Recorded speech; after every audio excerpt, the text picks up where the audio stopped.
একদিন আমার মাথায় খুব যন্ত্রণা করছিল। আমার দেউর বলল, বৌদি এসো মেসেজ করে দিই।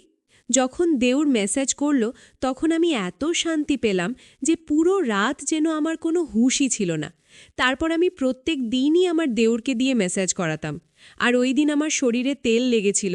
পরের দিন আমি ক্যামেরা লাগিয়ে দেউরকে দেখেছিলাম। যখন সকালে উঠলাম তখন ক্যামেরায় দৃশ্য দেখে আমি তো পুরো কেঁপে উঠলাম। আমার দেউর তো আমার সাথে কখনো কখনো আমরা সম্পর্কের সীমানার খেয়াল রাখি না, আর এই কারণের জন্যই আমাদের অনেক লোকসান হয়ে যায়। প্রত্যেকটা সম্পর্কের একটা সীমা থাকে, আর যদি মানুষ ওই সীমা পার করে যায় তাহলে সেই সম্পর্ক তার জন্য সমস্যা হয়ে দাঁড়ায়। আমার সাথেও কিছু এরকমই হতো। আমি একটা সম্বন্ধে আমার সীমারেখা পেরিয়ে গিয়েছিলাম, আর এজন্যই বলবাদী আমার ভাগ্য হয়ে দাঁড়িয়েছিল। যা কিছু আমার উপর দিয়ে বয়ে গিয়েছিল সেগুলো আমার পক্ষে ভুলে যাওয়া মুশকিল ছিল। গত কয়েকদিন ধরে আমার মাথা যন্ত্রণায় যেন ফেটে যাচ্ছিল, আর কোনো ওষুধ কাজও করছিল না। আমার রাতের বেলায় ঘুম না হওয়ারই সমান ছিল। আমি পুরো রাত জাগতাম আর ঘরের মধ্যে এখান থেকে ওখানে ঘুরে বেড়াতাম, বা নিজের বিছানাতে এপাশ ওপাশ করতাম। আবেগের ছটফকানি আমাকে পাগল করে দিত। এজন্য আমার মাথায় যন্ত্রণা হতে থাকত। আমার দেউর সঞ্জয়, যে কিনা বয়সে আমার থেকে ছোট ছিল, সে আমার ভীষণ খেয়াল রাখত, আর আমরা দুজনে বেশ ভালোই মিশতে পারতাম। আমি ভুলেই গেছিলাম যে দেউর আর বৌদির সম্পর্ক ঠিক কীরকম হয়। অনেক রাত অবধি সে আমায় জেগে থাকতে দেখত। একদিন আমার কষ্ট দেখে বলতে লাগলো, বৌদি, আমি তোমার মাথায় তেল মালিশ করে দিচ্ছি, তোমার যন্ত্রণা এক্ষুনি ঠিক হয়ে যাবে। তার কথা শুনে আমি হেসে ফেললাম। আমার মনে হলো যে সে এমনিই বলছে। আমি বললাম, আচ্ছা ঠিক আছে, লাগিয়ে দাও। সে তেল নিয়ে আসলো আর আমার মাথায় ভালোভাবে ম্যাসাজ করতে লাগলো। তার সাথে সে তার পুরো দিনের গল্প আমাকে শোনাতে লাগলো। তার আঙুলের দ্রুত ম্যাসাজ আমায় ভীষণ শান্তি দিচ্ছিল। আমার রোজ রাতে চা খাবার অভ্যেস ছিল। সঞ্জয় আমার জন্য চাও নিয়ে আসলো নিজের সাথে করে। মালিশ করার পর আমি সঞ্জয়ের সাথে চা খেলাম আর শুয়ে পড়লাম। আমার এমন ঘুম আসলো যে আমি একেবারে সকালবেলা উঠলাম। সত্যিকারের সঞ্জয়ের ম্যাসাজ এত যেন জাদু ছিল, আমি অনেক বেশি শান্তি অনুভব করছিলাম। অনেক দিন পরে আমার এরকম গভীর ঘুম আসলো। সকালবেলা উঠে যখন আমি স্নান করতে বাথরুমে গেলাম, আমি তখন ভীষণ অবাক হলাম যে আমার পুরো গায়ে কোথাও কোথাও তেল লাগানো। বোধহয় আমি ঘুমের ঘোরে নিজেই মাথার তেল এদিকে ওদিকে লাগিয়ে দিয়েছি। ঘুম পুরো হওয়ার কারণে আমার মাথার যন্ত্রণা চলে গিয়েছিল। এরপর আমি দিনভর কাজ করতে লাগলাম। আমার বিয়ের 1 বছর কেটে গেছে, আর এই 1 বছর আমি ভীষণ ভালোভাবে কাটিয়েছি। যখন আমি এই বাড়িতে বউ হয়ে আসলাম তখন আমার দেউর সঞ্জয়ের মাত্র 16 বছর বয়স ছিল। সঞ্জয়ের মধ্যে অনেক বেশি বাচ্চাও ছিল, আর সে একদম আমার ছোট ভাইয়ের মতোই লাগতো। আমার বর আমায় বলেছিল যে তার বাবা খুব তাড়াতাড়ি পৃথিবী থেকে চলে গেছে, যার জন্য সঞ্জয় তার বাবার ভালোবাসা পায়নি। তার মাও সঞ্জয়ের উপর আর ঘরের উপর অনেক কম ধ্যান দিতেন। আর আমার বর সুনীল এখানে তো থাকতেই না। এজন্য সুনীল আমাকে বলেছিল যে এখন সব থেকে বেশি আমি যেন সঞ্জয়ের খেয়াল রাখি। আমি তাকে কথা দিয়েছিলাম যে সঞ্জয়কে একদম নিজের বাচ্চার মতো রাখব, আর আমি আমার কথা পুরো করেছিলাম। আমার সুনীল অন্য শহরে চাকরি করত। সে মাসে 4 দিনের জন্য বাড়ি আসতো। বাকি পুরো মাসে আমি আমার ছোট দেউর সঞ্জয় আর আমার শাশুড়ির সাথেই কাটাতাম। সঞ্জয় এখন 17 বছরের ছেলে, যে কিনা যুবক হয়ে গেছে। সে আমার থেকে বয়সে মাত্র 4 বছরই ছোট ছিল। সে কলেজ থেকে আসার পরও বৌদি বৌদি করে আমার আগে পিছনে ঘুরত। সুনীলের এখানে না থাকার কারণে আমার বড় ছোট সব কাজ সঞ্জয়েরই দায়িত্বে ছিল।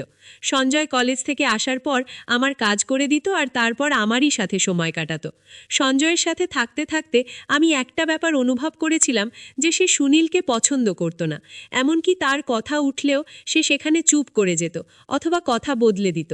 আমি তার থেকে জানতে চাইতাম যে সুনীলের থেকে তার কিসের সমস্যা, কিন্তু আমি কখনো এই প্রশ্নটা করতেই পারিনি। সুনীলের মা পুরো দিন পাড়ায় ঘুরে বেড়াতেন, আর সন্ধ্যা হতেই বাড়ি এসে তাড়াতাড়ি শুয়ে পড়তেন।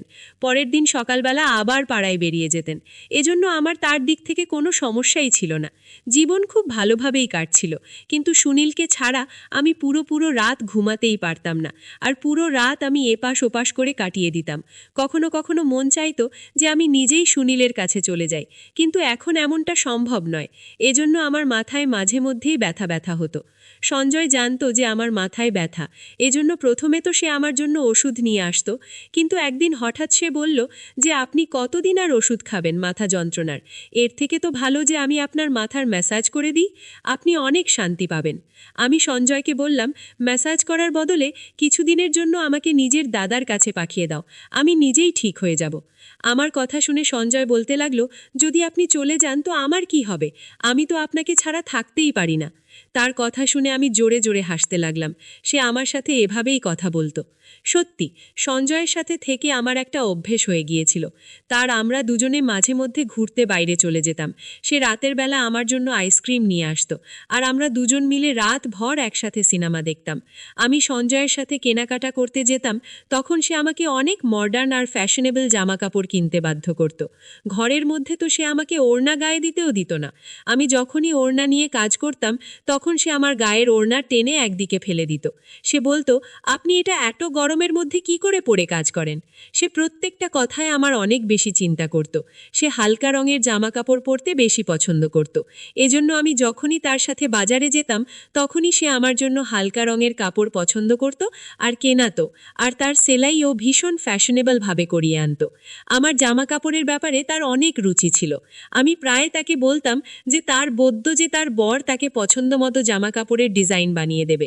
আমার কথা শুনে সে বলতো যে আপাতত আপনি ভীষণ সৌভাগ্যবতী যে আমি আপনার জন্য এত মেহনত করি। আর সত্যি আমি অনেক সৌভাগ্যবতী ছিলাম, কেননা আমাকে সে কখনো কোনো কাজের জন্য না বলতো না। সে আমার অনেক জামাকাপড়ে ডিপ করে ডিজাইন দেওয়া গলা বানাতো, বড় বড় পিঠের ডিজাইনও বানাতো, যেগুলো মাঝে মধ্যেই আমার কোমর পর্যন্ত চলে যেত। আর কামিজ এতটাই টাইট ফিটিং হতো যে কখনো কখনো তো নিঃশ্বাস নিতেও আমার কষ্ট হতো। কিন্তু সঞ্জয় এরকম জামাকাপড় ভীষণ পছন্দ করত। আমি ওকে আমার বাচ্চার মতো করে রাখতাম, এজন্য কখনোই তার পছন্দের জামাকাপড় পরার জন্য আমি না করতাম না। হালকা গোলাপি রঙের জামাকাপড় পরে আমি একদিন রান্নাঘরে কাজ করছিলাম। অনেক বেশি গরম ছিল সেদিন, আর আমার পুরো শরীর ঘামে ভিজে যাচ্ছিল, যার জন্য আমার জামাকাপড়ে যেন আমাকে পুরোপুরি দেখা যাচ্ছিল। আর আমি ওড়না ছাড়া তাড়াতাড়ি খাবার তৈরিতেই মগ্ন ছিলাম। তাই হঠাৎই যখন সে পেছন দিক থেকে চলে আসলো আর আমাকে দেখে বলতে লাগলো, আজকে তো আপনি ভীষণ হট লাগছেন। ওর এই কথায় আমি লজ্জা পেয়ে গেলাম আর তাড়াতাড়ি আমার ওড়না খুঁজতে লাগলাম। তখনই সে বলতে লাগলো যে আমি মজা করছিলাম বৌদি, আপনি আরাম করে নিজের কাজ করুন। আর সে রান্নাঘর থেকে চলে গেল। সুনীল যখন আমার সাথে দেখা করতে আসতো, তখন ওই কদিন সঞ্জয় আমার সাথে অনেক কম কথা বলতো, আর পুরো দিন সে পড়ার মধ্যেই মন দিত। সুনীল ভীষণ খুশি হতো যে সঞ্জয় অনেক মেহনত করে পড়া করছে, আর আমিও ওই দিনগুলো সুনীলের সাথে এতটা মজে থাকতাম যে সঞ্জয়ের বদলে যাওয়া আমার চোখেই পড়তো না। সুনীল শুধুমাত্র 4 দিন আমার সাথে কাটিয়ে তারপর চলে যেত, আর তারপর সঞ্জয় আবার আমার সাথে আগের মতোই ব্যবহার করত। সে আমার ব্যাপারে অনেক জেদ ছিল। সে চাইতো সে আমাকে যা খুশি বলুক। ওর এক বন্ধুর ভাইয়ের বিয়ে ছিল, সে আমার পেছনেই লেগেছিল যে আমি যেন ওর সাথে যাই।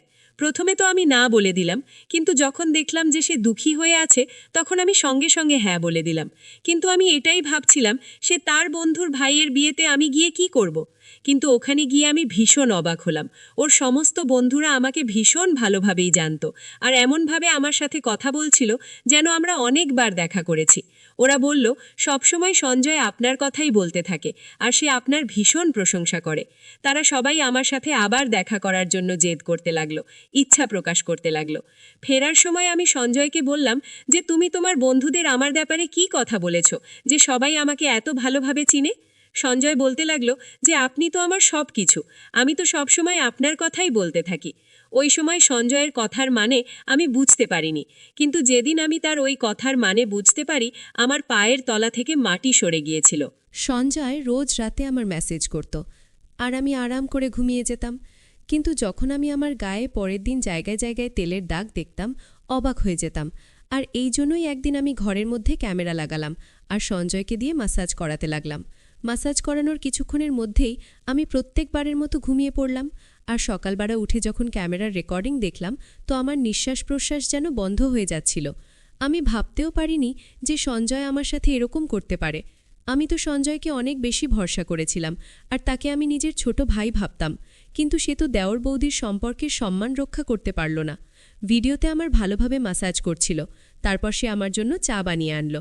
আর চা খাওয়ার পর সঞ্জয় ঘর থেকে বেরিয়ে গিয়েছিল, আর আমি ঘুমানোর জন্য শুয়ে পড়েছিলাম। কিছুক্ষণ পরে আমার এত গভীর ঘুম এসে গেল, তখন সঞ্জয় দ্বিতীয়বার দরজা খুলে ঘরে আসলো। আর আমি দরজা খোলার আওয়াজেতে উঠিনি। সে ঘরে আসার পর ঘরের দরজা বন্ধ করে দিল আর আমার কাছে চলে আসলো। এরপর আমি যা কিছু দেখলাম আমি নিজের চোখে বিশ্বাস করতে পারিনি। সঞ্জয় কিছুক্ষণ তো চুপচাপ বসেছিল, আমাকে সে দেখছিল। এরপর সে নিজের আঙুল দিয়ে আমার চেহারা ছুঁতে লাগল। সে তার মোবাইল ফোন বের করে আমার অনেক ফটো তুলল। আর তারপর সে আস্তে আস্তে আমার শরীর থেকে কামিজ ছড়ালো। তেলের সেই শিশি যেটা সে মাসাজের জন্য এনেছিল ঘরের মধ্যেই রাখা ছিল। সে নিজের হাতে তেল নীল আর আমার গায়ে মাসাজ করতে লাগল। আমি জ্ঞান হারিয়ে ওর সামনেই পড়েছিলাম আর সে আমার গায়ে নিজের হাত ঘোরাচ্ছিল। কিছুক্ষণ পরে আমাকে চুমু খেতে শুরু করল আর তারপর সে নিজের সমস্ত সীমারেখা ছাড়িয়ে গেল। সে আমাদের মাঝে দাগ করানো সমস্ত আবরণের দেওয়ালকে ভেঙে দিয়েছিল। সে আবেগ সামলাতে না পেরে এতটাই এগিয়ে গেল যে কয়েক ঘন্টা পর্যন্ত সে আমার সাথে ছিল। আমি তার সামনে জ্ঞানহীন অবস্থায় ছিলাম আর সে পুরোপুরি জোশপূর্ণ ছিল। বেশ কয়েক ঘন্টা আমার সাথে কাটানোর পর ও যেভাবে এসেছিল সেভাবেই ফেরত চলে গেল। সে আমার ইজ্জত খুব বাজেভাবে নষ্ট করে গেল আর এটা দেখে আমার হৃদয় পর্যন্ত কেঁপে উঠল। আমি তো তাকে নিজের ভাই ভাবতাম, এই জন্য তার সাথে এত ভালোভাবে মেলামেশা করতাম, কিন্তু আমি কখনো জানতেই পারিনি যে ওর চরিত্রেই খারাপ ছিল। আমি আমার ঘরে বন্ধ ছিলাম যখন সে কলেজ থেকে আসলো। সে সোজা আমার ঘরে চলে আসলো, একদম আমার কাছে বসে বলতে লাগল, বৌদি কি হয়েছে তোমার, শরীর ঠিক নেই? আমি গভীরভাবে তার দিকে তাকালাম আর ক্যামেরার রেকর্ডিং তার দিকে বাড়ালাম। সেটা দেখে সে কিছুক্ষণের জন্য তো চুপ করে গেল। এরপরে সে যা বলল সেটা শুনে পুরো আমার গায়ে শিহরণ জেগে গেল। সে হঠাৎ করেই নিজের ভালোবাসার কথা আমাকে বলতে লাগল। সে বলতে লাগল চিরদিনই ভালোবাসার জন্য অভাব বোধ করত। সে যখন আমি তার দিকে ধ্যান দেওয়া শুরু করলাম তখন তার ভালো লাগতে লাগল। সে বুঝতে পারল যে তার জীবনের কেউ এমন আছে যে তাকে ভালোবাসে। ও বলছিল যে এবার ও আর আমার থেকে দূরে যেতে পারে না। আর এই জন্যই তার নজরে তার দাদার অস্তিত্ব খটকাতে লেগেছিল। যখনই সুনীল আসত সে নিজেকে ঘরের মধ্যে বন্ধ করে দিত, কেননা আমাদের দুজনকে সে একসাথে দেখতে চাইত না। সুনীলকে তো সে এভাবেই প্রথম থেকেই ঘৃণা করত, কেননা সুনীলের বাবা সুনীলকে অনেক ভালোবাসত আর মরার আগে উনি এই ঘরটাও সুনীলের নামে লিখে দিয়েছেন। আমার আর সুনীলের তার হৃদয়ে কাঁটার মতো বিঁধত। তাই যখনই আমার জন্য সে কেনাকাটা করত সে ইচ্ছে করেই আমার জন্য এই ধরনের জামাকাপড় কেনাত যাতে আমাকে সে পরিষ্কারভাবে দেখতে পারে। সে হালকা রং পছন্দ করত না, বরং হালকা রঙের মধ্যে দিয়ে উকি দেওয়া আমার দেহাকর্ষণ তাকে আকৃষ্ট করত। সে বলত যে সে সৌন্দর্যে আহত হয়েছে, সে শুধু আমাকে পেতে চাইত। সে নিজের আবেগকে কাবুতে রাখতে পারছিল না। যখন সে আমাকে রাতভর জাগতে দেখত এই কথাটা তাকে ভীষণ অস্বস্তিতে ফেলত যে আমি তার দাদার কথা ভেবে জেগে আছি। ওর ইচ্ছে ছিল আমি যেন তার জন্য জেগে থাকি আর জীবনভর যেন তার সাথে থাকি। সে নিজের দাদার থেকে আমাকে আলাদা করতে চেয়েছিল আর নিজের কাছে আনতে চাইত। এই জন্য সে আমার মেসেজ শুরু করে যাতে আমি শান্তি পাই, আর সে আমার চায়ে ঘুমের ওষুধ মিশিয়ে আনত। আর যখন তার বিশ্বাস হতো যে আমি গভীরভাবে ঘুমিয়ে গিয়েছি তখনই সে আমার ঘরে চলে আসত আর নিজের পিপাসা চলে যেত। সে নিজের বন্ধুদেরও ওই কথাটা বলেছিল যে সে আমাকে ভালোবাসে, আর ওর বন্ধুরাই ওকে এই ধরনের পরামর্শ দেয়। সঞ্জয় আর তার বন্ধুরা বয়ঃসন্ধির দরজায় উপস্থিত ছিল, এই জন্য তারা ঠিক আর ভুল কি সেটা বুঝতে পারত না। আমার ইজ্জত নিয়ে বসেছিল সে। সঞ্জয়ের কথা শুনে তো আমার চোখ দিয়ে জল বেরিয়ে আসলো। সে এই সমস্ত করে ফেলেছিল আর আমি ছিলাম তার দাদার বউ, আর সে আমার বিছানা পর্যন্ত এসে গেছিল। আমি লজ্জায় জল হয়ে যাচ্ছিলাম। আমি ঘৃণায় সঞ্জয়ের দিকে তাকালাম, তখন সে আমার পায়ের কাছে বসে পড়ল আর বলতে লাগল সে শুধু আমাকে ভালোবাসে আর আমার ঘৃণা ওকে মেরে ফেলবে। বাবার ছেড়ে চলে যাওয়ার সাথে সাথে সে নিজের মায়ের অদ্ভুত উদাসীন্য সহ্য করতে পারেনি। সে বলতে লাগল তার মাও কখনো তার আবেগ আর তার ইচ্ছের খেয়াল রাখত না। তার বদলে তার মা গোটা পাড়ায় ঘুরে বেড়াত, আর তাই সে পুরোপুরি একাকিত্বের হয়েছিল। যখন আমি এই বাড়িতে আসলাম তখন তার একাকিত্ব দূর হলো। সে নিজে নিজেই আমার সাথে মিলেমিশে গিয়েছিল। আমি সঞ্জয়কে ধাক্কা দিয়ে আমার পায়ের কাছ থেকে সরিয়ে দিলাম। আমি তার মুখ দেখতে চাইছিলাম না। সে আমার সাথে যা করেছে আমি তাকে কখনোই ক্ষমা করতে পারতাম না। আমি জানতাম এতে পুরো ভুল সঞ্জয়ের ছিল না। সে সত্যিই সম্পর্কের জন্য মরে যাচ্ছিল আর আমাকে পেয়ে সে সীমানা ভুলে গিয়েছিল, আর আমিও তাকে কখনো ঠিক আর ভুল কোনটা তা বলিনি। সে যখনই আমার জন্য জামাকাপড় সেলাই করাতো তখন আমি সেটা ওর পছন্দ ভেবে মেনে নিতাম। আমি ওর ওড়না ছাড়াই তার সামনে ঘরে ঘুরে বেড়াতাম। আমি তাকে নিজের ছোট ভাই অবশ্যই ভাবতাম, কিন্তু বাস্তবে সে তো আমার ছোট ভাই ছিল না। তার আর আমার সম্পর্ক ছিল দেওর বৌদির, আর আমি এই ব্যাপারটাই খেয়াল করিনি। কালকার দিনে যেখানে ১৩ বছরের বাচ্চাও পুরো সব কথাই জানতে পারে, আমি কি করে ভেবে নিলাম যে আমার ১৭ বছরের দেওর একটা ছোট বাচ্চা হবে। আমি তাকে বললাম এটাই ভালো হবে যে তুমি আমার থেকে দূরত্ব বজায় রাখবে আর আমাকে নিজের চেহারাও দেখাবে না। আমার পক্ষে এবার তার সাথে একই ছাদের নিচে থাকা মুশকিল হয়ে গিয়েছিল। সে বলতে লাগলো যে এই কথাটা যেন তার দাদাকে আমি না বলি।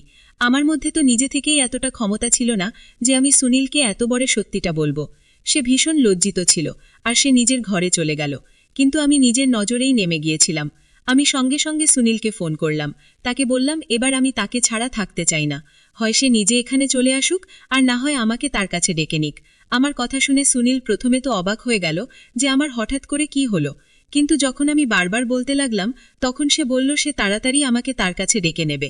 সে কিছু সময় চাইছিল যাতে আমার থাকার সে ব্যবস্থা করতে পারে, আর নিজের মায়ের সাথেও সে সেই ব্যাপারে কথা বলবে। আমি সুনীলকে বললাম যে সে 15 দিনের মধ্যেই যেন আমাকে নিজের সাথে নিয়ে যায়, না হলে আমি চিরজীবনের জন্য ঘর ছেড়ে চলে যাব। সুনীল আমাকে কথা দিল যে সে 15 দিনের মধ্যেই আমাকে নিজের সাথে নিয়ে যাবে। আমি এই 15 দিন নিজেকে ঘরের মধ্যে বন্ধ করে কাটিয়েছি। আমি সেসব পুরোপুরি ভুলে যেতে চাইতাম। আমার শাশুড়ির এখনো পর্যন্ত ঘরের সম্পর্কে কোনো পুষ নেই। তার নিজের ঘরের থেকে বেশি পাড়ার চিন্তা থাকে। যদি সে অন্যের খোঁজে না থেকে নিজের সন্তানের খেয়াল রাখত, তাহলে সঞ্জয় এরকম করত না। সে শিকার হয়ে নিজের রাস্তা থেকে হারিয়ে গিয়েছিল। প্রত্যেকটা সম্পর্কের একটা সীমা থাকে, আর আমি আমার আর সঞ্জয়ের সম্পর্কে সেই সীমানাটা ভুলে গিয়েছিলাম, আর আজকে তারই ফল আমাকে ভোগ করতে হচ্ছে। আমি আমার সমস্ত পুরনো জামাকাপড় জ্বালিয়ে দিয়েছি। এবার আমি বুঝতে পেরেছি যে আমি এই বাড়িতে একজন বাইরের মানুষের সাথে আছি, আর আমাকে নিজেকে এবার থেকে আড়ালে রাখতে হবে। কখনো কখনো আমরা অনেক ব্যাপার ছোট ভেবে নিই, কিন্তু সেগুলো এতটাও ছোট হয় না যতটা নজরে মনে হয়। আজ আমি আমার ওড়নার দামের কথা অনুভব করলাম, যে সেটা কত দামি, যখন কিনা আমি প্রায় ধ্বংস হয়ে গিয়েছি। যারা এই গল্পটি শুনছেন, আপনাদেরকে আমি এটাই বলতে চাই যে নিজেকে সাবধানে রাখুন।